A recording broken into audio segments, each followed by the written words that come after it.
Hello everyone, welcome to AYT college of education. आज हम लोग डीएलएड फोर्थ सेमेस्टर का सेकेंड पेपर शैक्षिक प्रबंधन एवं प्रशासन पढ़ने जा रहे हैं। इसके अंतर्गत हम लोग पढ़ चुके हैं संस्थागत नियोजन और ये इसके बाद जो है विद्यालय प्रबंधन। तो विद्यालय प्रबंधन में ही जो है कुछ टॉपिक छूट गया था, उसी में हम लोग आज पढ़ने जा रहे हैं विद्यालय प्रबंधन के प्रबंध के क्षेत्र। विद्यालय प्रबंधन के क्षेत्र स्कोप ऑफ स्कूल मैनेजमेंट। इस प्रबंध के क्षेत्र की बात की जाए तो यह एक बहुत अत्यंत व्यापक क्षेत्र होगा।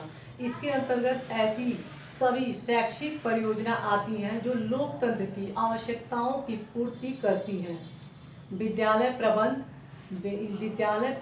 विद्यालय प्रणाली के सभी संबंधों से संबंधित होता है, जैसे छात्र हो गए, प्रधानाध्यापक, शिक्षक, इन सभी के संबंधों से संबंधित ये होता है। तो विद्यालय प्रांगण की सभी क्षेत्र जिसमें जो है उसको जो है संकुचित या व्यापक क्षेत्र से क्या करती है, संबंधित होती है। तो इसमें विद्यालय के जो क्षेत्र हैं वो निम्नलिखित बिंदु द्वारा हम समझ सकते हैं। जैसे पहला, विद्यालय प्रबंध के उद्देश्यों का निर्माण। विद्यालय जो प्रबंध है उसके उद्देश्यों का निर्माण ये किसमें आएगा, ये जो है विद्यालय प्रबंध के उद्देश्यों का निर्माण, जो इसके उद्देश्य होंगे, इन उद्देश्यों का निर्माण जो है किसके अंतर्गत आ जाएगा, इसके क्षेत्र के अंतर्गत निर्माण। ठीक, दूसरा पॉइंट इसमें हो जाएगा कि शिक्षक वर्ग के कार्य में समन्वय। शिक्षक वर्ग के कार्य में समन्वय। सब शिक्षक बहुत होते हैं, उन शिक्षकों का अलग अलग कार्य, अलग अलग दायित्व होते हैं, तो उन शिक्षक वर्ग के कार्य में समन्वय, तो हम कह सकते हैं समन्वय, शिक्षक कार्य में समन्वय। ठीक है। तीसरा पॉइंट इसमें हो जाएगा शिक्षक छात्रों का वर्गीकरण एवं समूहीकरण। छात्र विद्यालय में छात्र सामूहिक रूप से तो हम सबको छात्र कहेंगे, लेकिन कोई छात्र छोटा बड़ा सबका मानसिक, बौद्धिक, शारीरिक या आयु सभी के स्तर क्या होते हैं, भिन्न भिन्न होते हैं। तो वो भिन्न भिन्न स्तरों के जब छात्र होते हैं तो उन छात्रों का वर्गीकरण एवं समूहीकरण करना भी किसके अंतर्गत आता है, इसी के अंतर्गत आएगा। चौथा पॉइंट आपका हो जाएगा कि पाठ्य सहगामी क्रियाओं का क्रमिक संगठन। चौथा क्षेत्र में क्या आ जाएगा, पाठ्य सहगामी क्रियाओं का क्रमिक संगठन। पांचवा पॉइंट हो जाएगा पाठ्यक्रम नियोजन एवं कार्य विभाजन। पाठ्यक्रम का नियोजन किस तरह किया जाए एवं कार्यों का विभाजन, ये भी किसमें में आ जाएगा, विद्यालय प्रबंधन के क्षेत्र में ही आ जाएगा। अगला पॉइंट, विभिन्न सेवाएं जैसे भवन, उपकरण, प्रयोगशाला, पुस्तकालय, स्वच्छता आदि, ये सभी सेवाएं भी किसके अंतर्गत आ जाएंगे, विद्यालय प्रबंधन के क्षेत्र के अंतर्गत। अगला पॉइंट, विद्यालय में अनुशासन बनाए रखना। विद्यालय में अनुशासन बनाए रखना भी इसी के अंतर्गत आ जाएगा। अगला पॉइंट, विद्यालय कार्यालय की देखभाल। अगला पॉइंट, स्वच्छता एवं स्वास्थ्य शिक्षा के लिए कार्यक्रमों का गठन करना, ये भी इसके अंतर्गत आ जाएगा। अगला पॉइंट, विद्यालय का बजट बनाना। भाई विद्यालय क्या है, एक संस्था है, और इस संस्था में जो कार्य है, भौतिक चाहे भौतिक स्रोत हैं, चाहे आपका मानवीय स्रोत है, इन सभी कार्यों और इनसे कार्य भी करवाना है, तो सभी को संचालित करने के लिए क्या होना चाहिए, बजट होता है, और उन बजट को क्या करना है, विद्यालय का बजट बनाना भी इसी के दायरे में आ जाता है। अगला आपका है छात्रों की उपलब्धि का मूल्यांकन करना। विद्यालय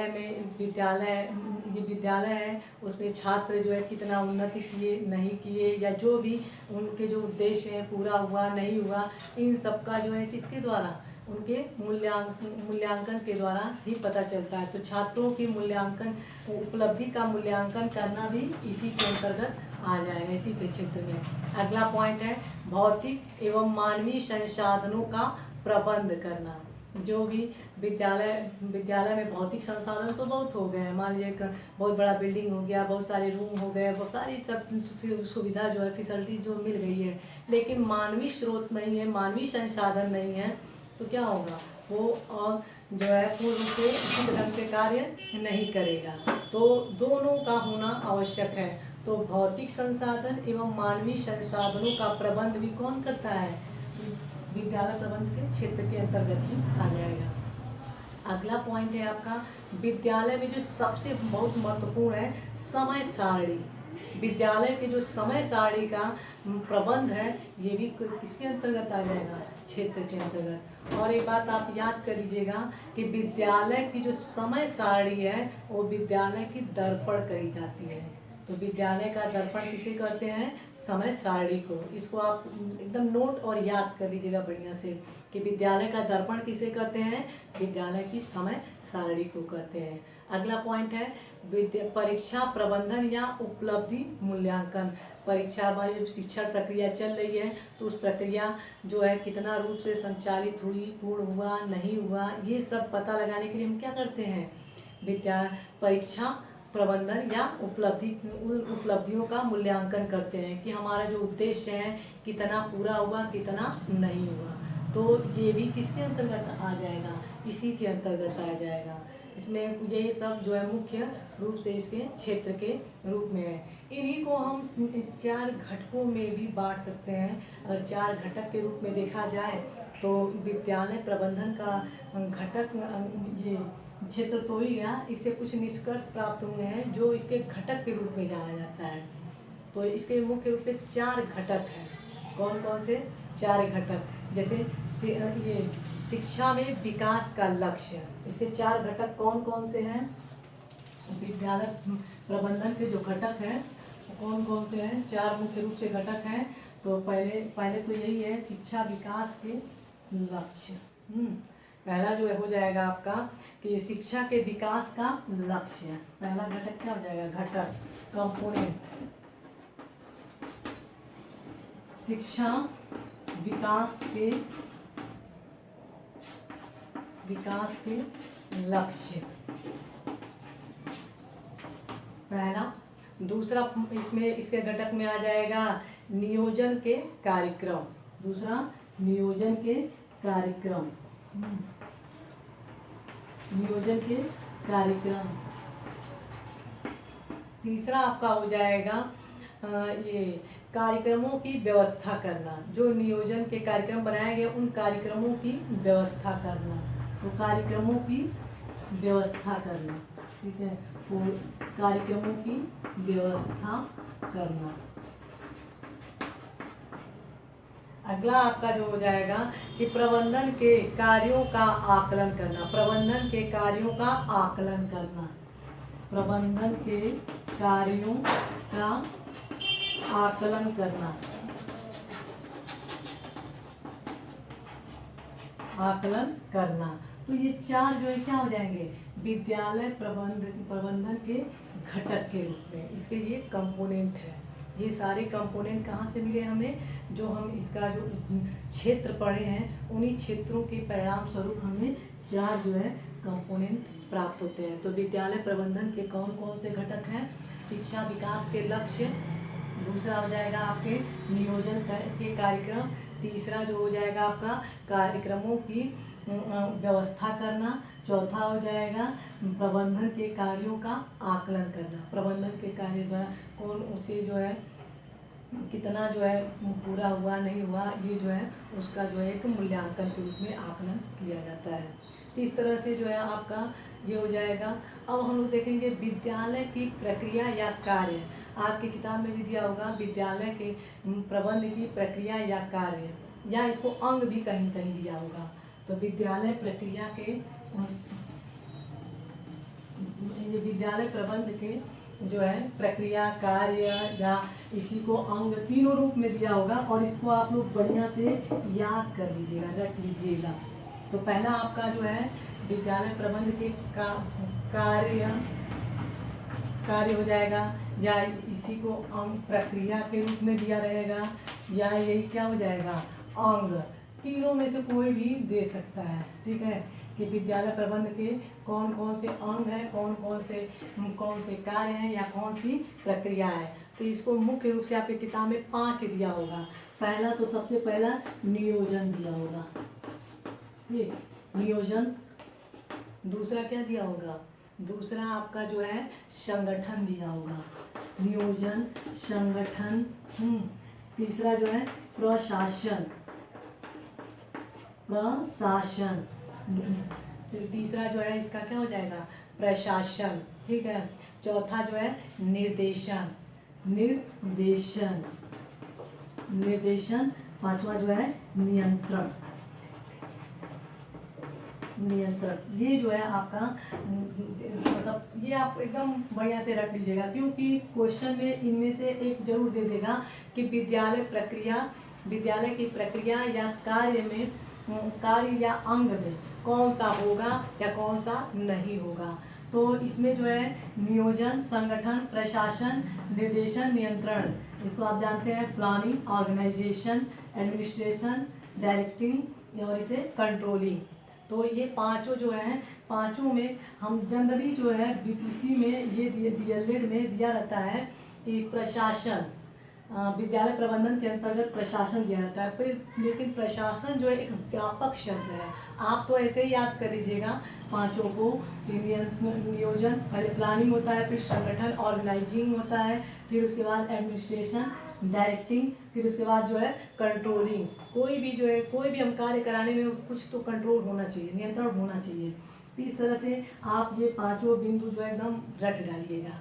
लेकिन आपको सुपर टेट भी देना है। सुपर टेट में क्या है कि अब बीएड भी आ गया है, तो बीएड के हिसाब से भी कुछ क्वेश्चन जो है डाला जाता है।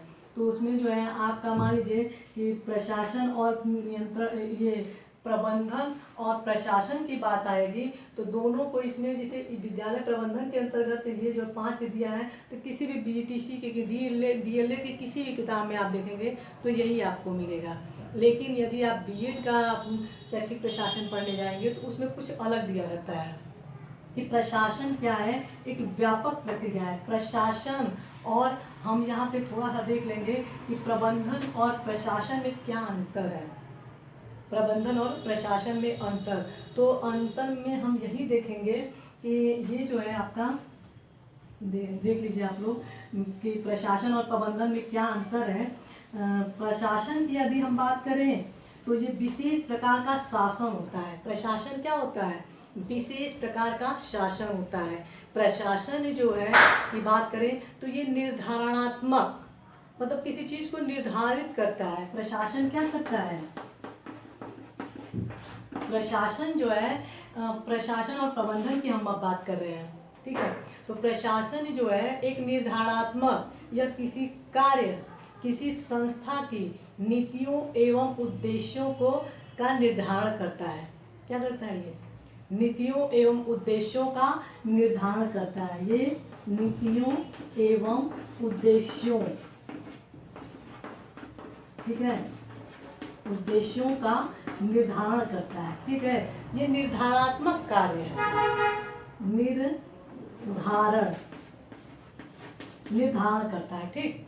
और ये इसको पता है क्या कहते हैं, पॉलिसी मेकर कहते हैं। नीति निर्धारण, नीति को निर्धारित करने वाला, नीति को निर्धारित करता है, ये पॉलिसी मेकर है।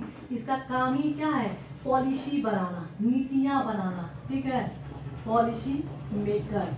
जबकि प्रबंधन की यदि हम बात करें तो प्रबंधन एक कार्यकारी कार्य है। जहाँ ये निर्धारणात्मक कार्य है वहाँ पर ये कार्यकारी कार्य है। ये जो है क्या करता है कि जो इनके द्वारा, प्रशासन द्वारा जो उद्देश्य बनाया गया रहता है, उन उद्देश्यों का ये जो है प्रबंधन क्या करता है, क्रियान्वित करता है। उन जो इनके द्वारा उद्देश्य बनाए जाते हैं उन उद्देश्यों को पूरा करने का ये कार्य करता है, ठीक। मतलब इनके द्वारा नीतियाँ निर्धारित, सब जो है नीति निर्धारित किए जाते हैं, नीतियाँ बनाई जाती है, पॉलिसी मेकर है। और जबकि ये क्या है, फंक्शनिंग बॉडी है। ये जो है इनके द्वारा जो उद्देश्य बनाए जाते हैं ये कार्यकारी जो है कार्य के रूप में होता है, ठीक है। इनके द्वारा जो उद्देश्य, नीतियों और उद्देश्य बनाए जाते हैं उन नीतियों एवं उद्देश्यों को ये क्या करता है, पूरा प्राप्ति हेतु नीतियाँ बनाता है, ये प्राप्त कराता है। प्राप्त मतलब उनको क्रियान्वित कार्यों को क्रियान्वित करा के इन उद्देश्यों को प्राप्त कराने का ये कार्य करता है, इसीलिए इसे फंक्शनिंग बॉडी कहते हैं। क्या कहते हैं? फंक्शनिंग बॉडी, फंक्शनिंग बॉडी, ठीक है।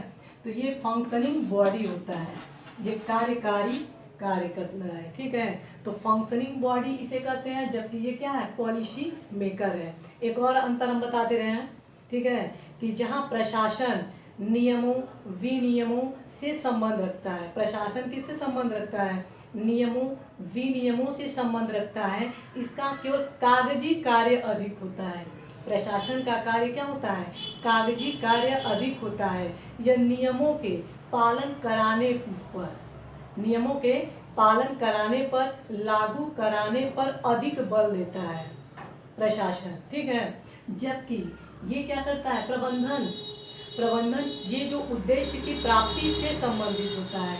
जहाँ ये जो है नियमों, ये कागजी से संबंधित है, प्रशासन नियमों विनियमों से संबंध रखता है। ये कागजी कार्य इसके अधिक होते हैं, नियमों के पालन कराने लागू कराने पर अधिक बल देता है प्रशासन। इसे रेगुलेटरी बॉडी कहते हैं। प्रशासन को क्या कहते हैं? रेगुलेटरी बॉडी कहते हैं। जबकि अगर हम प्रबंधन की बात करें तो यह जो है उद्देश्यों की प्राप्ति की से संबंधित होता है, ये उद्देश्यों के से प्राप्ति से संबंधित होता है। इसमें परिणामों पर अधिक बल दिया जाता है और ये रिजल्ट ओरिएंटेड होता है। और क्या होता है? ये रिजल्ट पर बल देता है कि जो हमारे उद्देश्य हैं वो उनको पूरा कराना है। तो ये रिजल्ट ओरिएंटेड होता है, ठीक है, ओरिएंटेड होता है, रिजल्ट ओरिएंटेड। तो अब ये बात तो आपको, हमको लग रहा है समझ में आ गया होगा, बहुत ज़्यादा अंतर नहीं बताएंगे, बस दो अंतर मुख्य बताए हैं कि ये जो है फंक्शनिंग पॉलिसी मेकर होता है, तो प्रबंधन क्या होता है? फंक्शनिंग बॉडी होता है। ये जो है रेगुलेटरी बॉडी होता है, तो ये क्या हो जाता है? रिजल्ट ओरिएंटेड होता है, रिजल्ट पे बल देता है, ये नीतियों को पूरा कराने पालन कराने पे बल देता है, ठीक। अब हम इसको छोड़ देते हैं। शैक्षिक प्रशासन के लिए जो है, शैक्षिक प्रशासन ने लूथर गुलिक द्वारा जो है दिया गया एक सूत्र है जिसे पोस्ट कार्ब कहते हैं। क्या कहते हैं? Post carb. इसको ऐसे लिखा रहता है POSDCORD, पोस्ट कार्ब, डी नहीं बल्कि बी रहेगा, ठीक है। तो इसी का जो है विस्तृत रूप है, ये आपको याद रहे न रहे ये बात अलग है, लेकिन आप जो है ये जरूर याद कर लीजिए कि पोस्ट कार्ब का जो है शैक्षिक प्रशासन से संबंधित जो पोस्ट कार्ब का सूत्र है वो किसने दिया है? तो किसने दिया है? लूथर गुलिक ने दिया है, ठीक है। इसको जो है किसके उद्देश्य से? शैक्षिक ये सुपर टेट के उद्देश्य से आप लोग याद कर लीजिएगा। क्या कि पोस्ट कार्ब जो है किसने दिया है शैक्षिक प्रशासन में? तो लूथर गुलिक ने दिया है। और इसका विस्तृत रूप क्या हो जाएगा? P से प्लानिंग, O से ऑर्गेनाइजेशन, और S से स्टाफिंग, D से डायरेक्टिंग, और C से कंट्रोलिंग, O से कोऑर्डिनेटिंग, और D से रिपोर्टिंग, और B से बजटिंग। ये सारे तत्व जो है किसमें निहित होते हैं? शैक्षिक प्रशासन में। जनरली आपने प्रबंधन ही अधिक दिया है, लेकिन जो प्रशासन एक व्यापक शब्द है, और व्यापक प्रशासन के मतलब जो नीतियाँ निर्धारित की जाती हैं वो प्रबंधन द्वारा जो है पूरा कराया जाता है। तो इस तरह आज हम लोगों ने जो है विद्यालय प्रबंधन का क्षेत्र पढ़ लिया, इसके घटक पढ़ लिए, और थोड़ा बहुत इसके अंतर के बारे में पढ़ लिए। Thank you.